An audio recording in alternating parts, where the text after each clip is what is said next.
Hi guys, welcome to Crudies. Right, a little bit more R&D and what will we call this?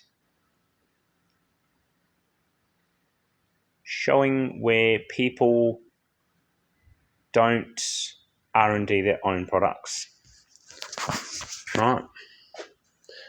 I'm happy to shit can certain stuff on purpose, especially when people won't. Look, at the end of the day, if people don't pick the pieces up and make something that they've done better, and you've told them that something's wrong with it, then I'm just going to tell people all about it because it's my duty as somebody that builds these cars to let you know what works and doesn't work.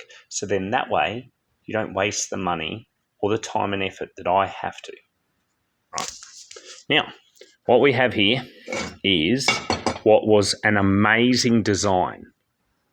Now, this is made by Lynx. It's made by Weber Australia, which is Daniel. I don't mind Daniel. He seems like a nice enough chap, but I have instructed him that the manifold has some alignment issues. And I instructed him this on Brian's. See the flaw? Can we?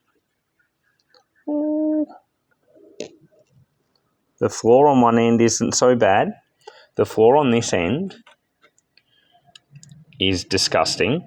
So what I've worked out, and look at this. There's no way to put a nut on here. He's selling these as they are right now. Right? There's no way to put a nut on there. No way. Right? Now the roof is low and the floor is protruding into the port. Now I've had to port heads due to this. Now I thought I would check this out. And what I've found was this is 4.5 mil. This is 5.5 mil. Have a look at this dodgy ass port shape that has moved around everywhere.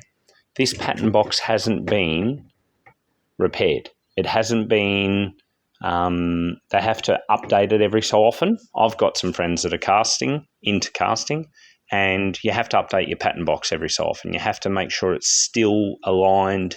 There's lots you have to do when you're casting things. You can't just create a pattern box and then run with that for 30 years. You'll have these issues. So now, if you're going to put a single Weber onto a M10 and you're going to buy one of Daniel's manifolds, now I have tried to ring him and talk to him about this about a year ago.